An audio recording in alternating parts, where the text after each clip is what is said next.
And welcome back to another episode of Ralston Radio Podcasts. Today, my guest is Jim Mitchell of Jim Mitchell and the Repeat Offenders. He's with the Danny DeGennaro Foundation, and we're glad to have him. He plays country music. Uh, Jim, welcome to the show. Thank you, John. It's good to see you again. We tried to, Yeah. to do this yesterday, but we couldn't seem to get the technical difficulties worked out. Yeah, that's it. And I swear by that. I'm fading in and out from my background here. Yeah. But yeah, the more I think I know about sound, the less I know about sound. That's for sure. You know, and then Well, it takes years of experience to understand that.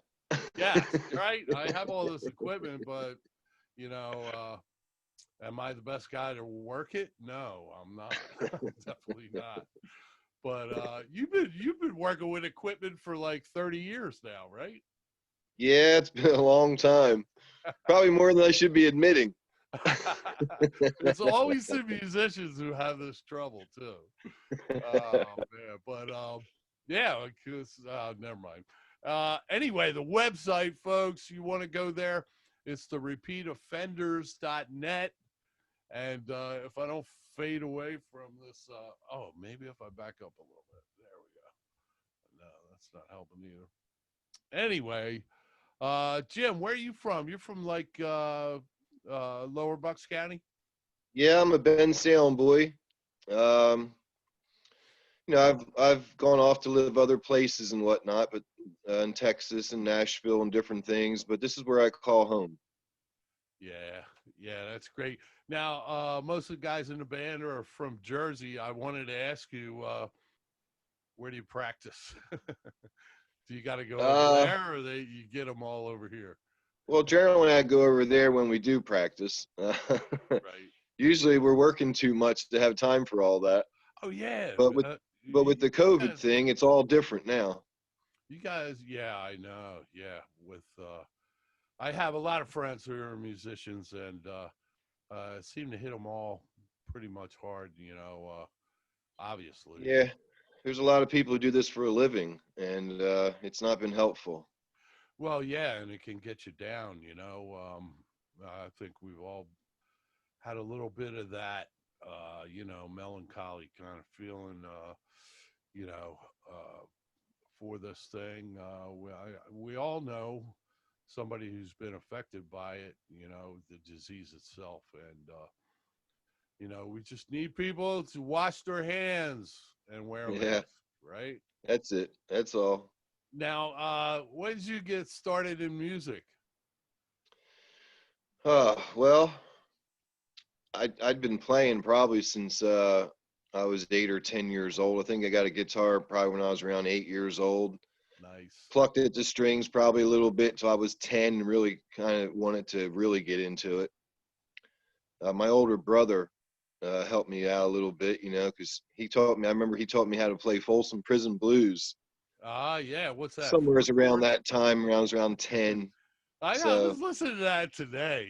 I got to really, tell you, I was listening to that today. Johnny but Cash, I got his whole discography, so yeah, it was a yeah. lot of That fun. he was big in my building blocks, Yeah, yeah, especially that Sun Records stuff, especially. yeah. We were in Memphis, and we were amazed. We went to just about every museum they have down there.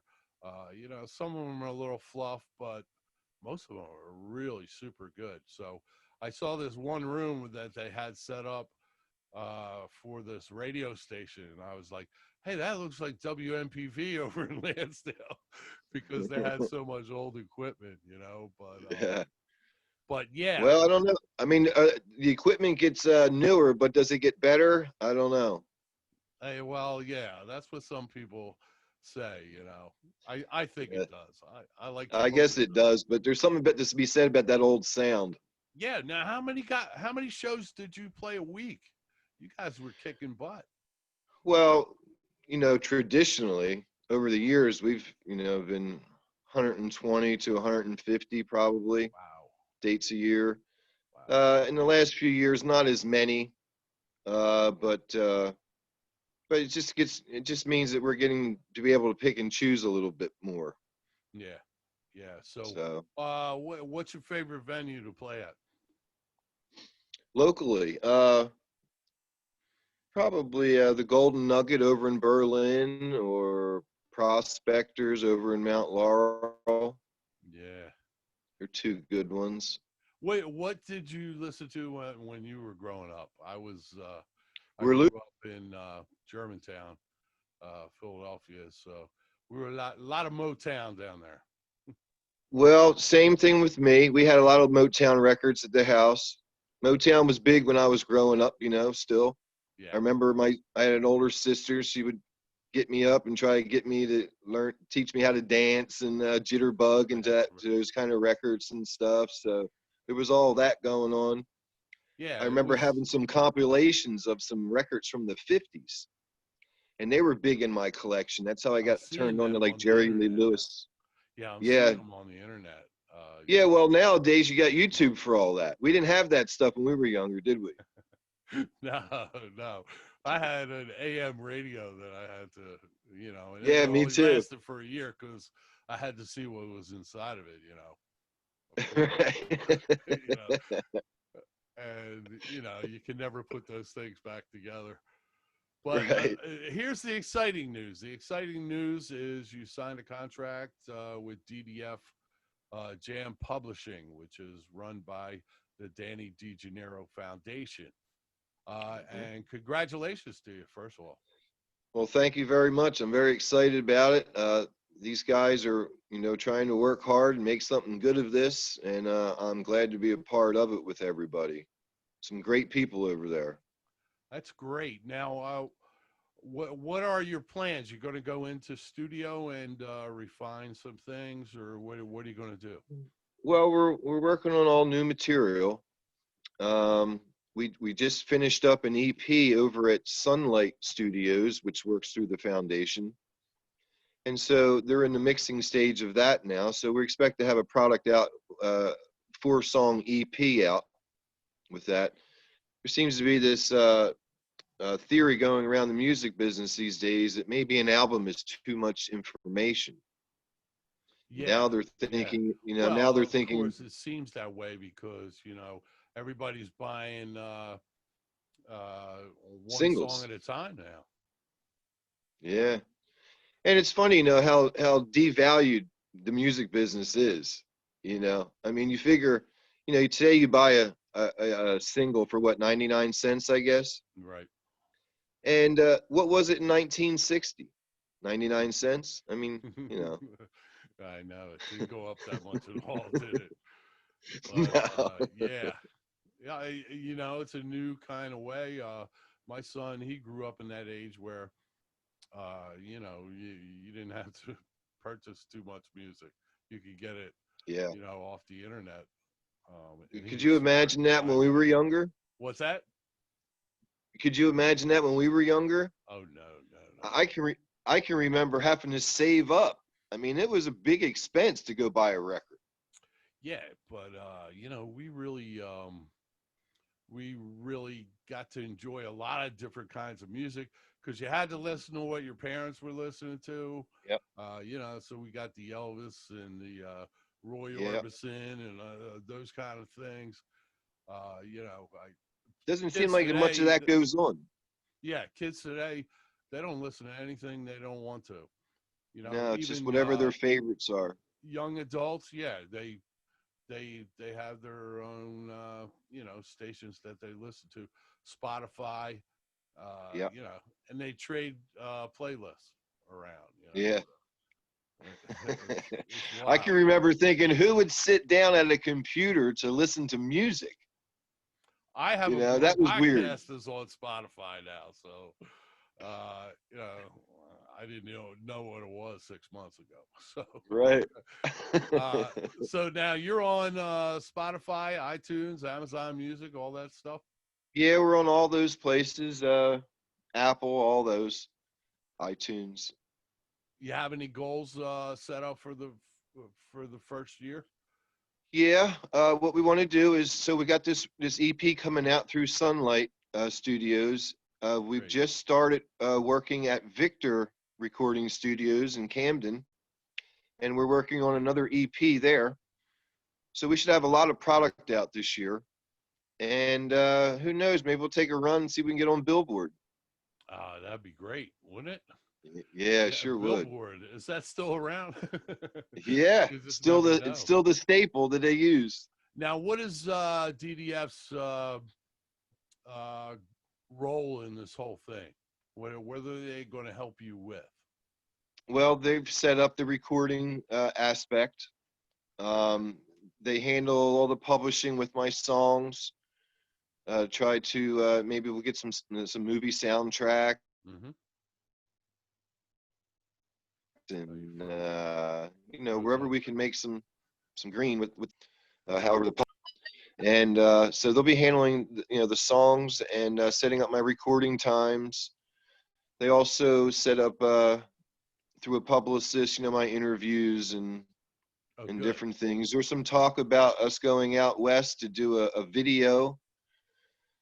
So we're hoping to do that all comes through. That's great. Yeah. So yeah, it seems like we got there's also talk about the Ryman Auditorium and some other things. So we're pretty excited if we can get these things and pull them off. I think by June, people are. It's going to be like a ricochet effect. Everybody's going to be out everywhere. Yeah. So you may get to enjoy some of that. Some of that extra Well, I'm enthusiasm. hopeful of that. I'm a little concerned about some of this COVID restrictions because just like I had said a minute ago about how I couldn't believe when I was taught how to listen to music on a computer, just sitting there, Mm-hmm. and it seemed so odd to me. And Mm-hmm. I'm afraid that if things go on too much longer, that we'll learn a new way of doing things, and it might not be going out to these venues and whatnot. And I'm fearful of that. Yeah, I go out to the clubs once in a while and I interview bands, and you know, so we were going to bring it to the radio station as we're going to go out and see some of these bands, and but we want these people to come out to the clubs. That's kind of what we do. We Yeah, promote the yeah, clubs. That's why we're there. You know, yeah. we don't want to just blow out all the music on the radio and not have people come by for their craft beer. Right. you know, Well, I mean, it takes everybody to be successful to make it all work. yeah. Hey, it was great talking with you. I wish you a lot of luck this year. Let me know where you're playing. Are your dates listed on the website? They are, but they're all canceled for the year. So there's not much to Yeah. see right now. I So guess when the world opens back up, we'll get to booking again. yeah, yeah. I hope so, man. I Yeah, feel bad for the bar owners. I feel bad for all the people involved in that. Um, yeah. We just it's lost our one of our biggest clubs in Alexandria, Virginia. It was a place called Nick's Nightclub, and it was one of the bigger country clubs on the East Coast. yeah. I And we mean, just how lost can them. They you just afford closed that the door. rent? Well, they had a big staff. They had all of that, and being in DC, and I'm sure the bills were astronomical. And they've managed to hold on all this time, and they finally just closed their door. They couldn't do it anymore, and they're not the only ones. There's a lot of clubs that are really hurting. So I Well, hope when things open back up, we can get out there again and start supporting these folks. yeah. I mean, they should have had them shut down for a longer period of time. In my, way back there in March, we could have done a little better on that. But Yeah. everybody has an opinion, right? I have a Yeah. radio show though, so I You have a can radio show. I can get my That just means opinion you get to out put there. your opinions out there more often. That's right. Mine's going out front. Uh, but to let people know about the Danny DeGennaro Foundation, they are a nonprofit organization. They were established in 2014, and that's when they started bringing their talent to my radio show. And it's named for the late singer, songwriter, and guitarist Danny DeGennaro.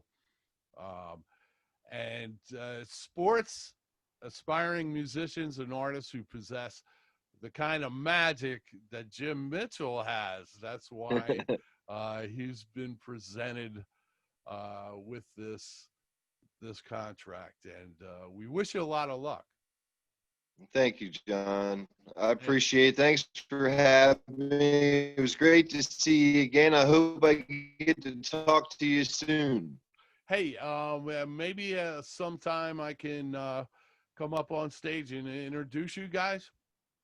That'd be wonderful. I'd love to have you.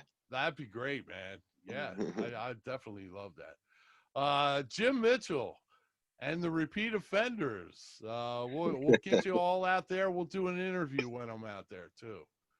That'd be Sounds great. good. All right, Jim. Yeah, Thanks man. so much, and we'll talk to you soon. Okay, John. Talk to you soon, buddy. All right, take care. Bye bye now. Mhm.